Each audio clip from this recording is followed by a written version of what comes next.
Huntingburg residents have some concerns about the railroad overpass project. More on what those are. Plus, longtime Jasper City Councilman Tom Schmidt got a major retirement gift today. And a Huntingburg Council and Jasper Council candidate headline tonight's Meet the Candidates. All of that and much more is up next here on the 18 WJTS News.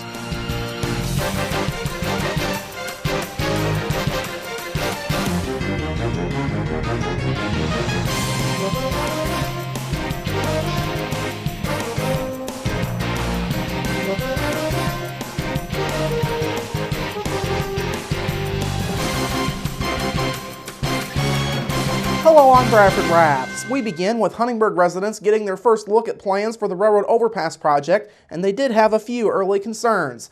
Last night, city officials and engineering firm DLZ Indiana LLC unveiled their first renderings of where the new overpass would go.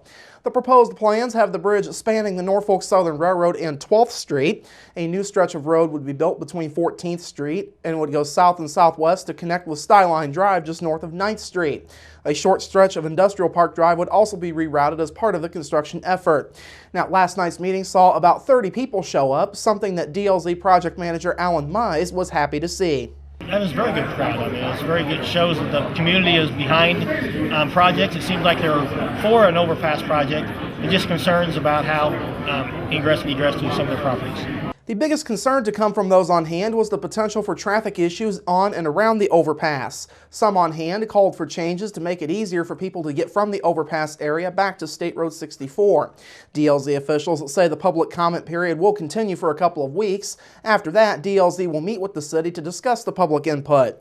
That input then gets forwarded to NDOT for a final design report and the approval of the necessary environmental documents. Of course, the overpass project has been on the state's radar since the summer of 2013 when it was announced. The project is still on schedule as of now, with bid letting to begin in December of next year.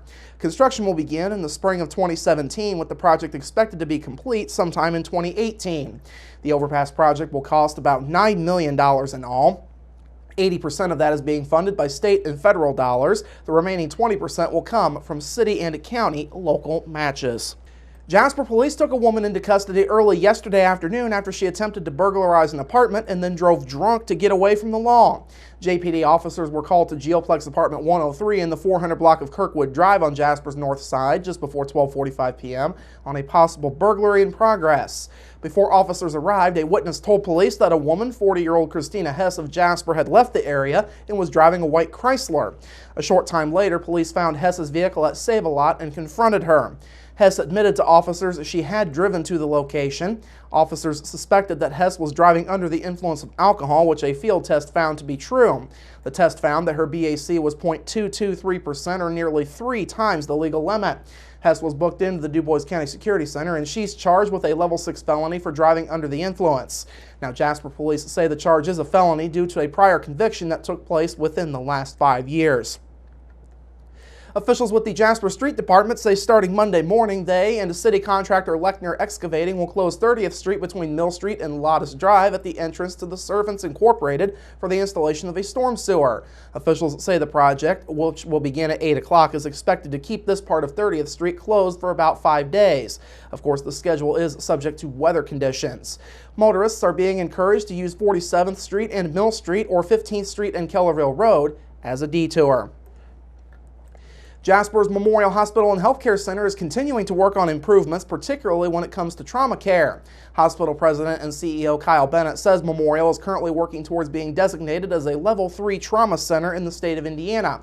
Level 3 is the first designation in the state's trauma center scale, with Level 1 and Level 2 trauma centers able to handle the most serious of injuries.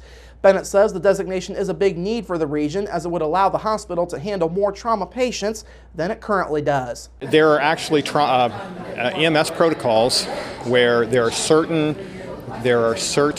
injuries that are designated as trauma, and for the most part they have to bypass a hospital where they could be treated, but they don't. It's not a trauma center, so they have to go somewhere else. So We're working on that designation. Right now, there are 8 other hospitals across the Hoosier State working on a Level 3 trauma center designation. The state's goal is to have every Hoosier be within a 45-minute drive of a trauma center in the event of serious injury. In our area, there are no major trauma centers, though both Deaconess Hospital and St. Mary's Hospital in Evansville have the Level 2 trauma center designation. Patients from this area who have suffered serious injuries or trauma often are taken to one of the Evansville hospitals or to Louisville for treatment.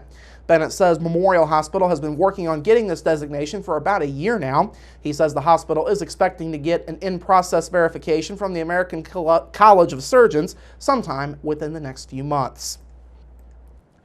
And finally tonight, longtime Jasper City Councilman Tom Schmidt is leaving at the end of the year, and he'll be doing so with the perfect retirement gift. This morning, Schmidt was surprised with the prestigious Sagamore of the Wabash Award. The award was presented to Schmidt by Lieutenant Governor Sue Ellspermann in front of family, friends, and city officials at Jasper City Hall.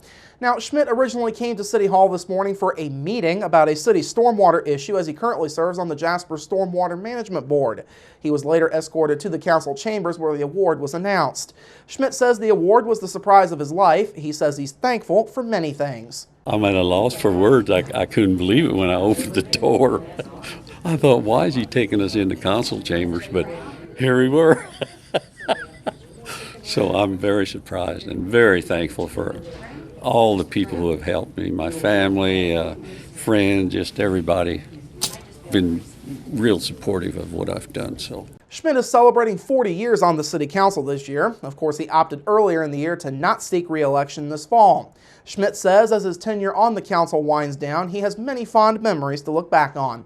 I've enjoyed probably helping elderly people if they had a problem, or I think a big thing that occurred in mine was getting South Newton built was a big thing, and working with the county on getting North Mill Street done and getting the city office built and different fire stations and buying new fire equipment and emergency police cars and all that.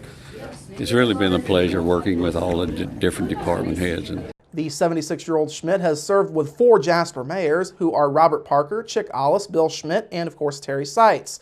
Schmidt has been involved with other Jasper City entities in addition to the council. These include the Board of Public Works, the Park Board, the DuBois County Substance Abuse Committee, and the Jasper Planning Commission. He also continues to run the business he owns, Schmidt Contracting Incorporated. Schmidt and his wife Carol have 3 adult children, 10 grandchildren, and now 3 great-grandchildren.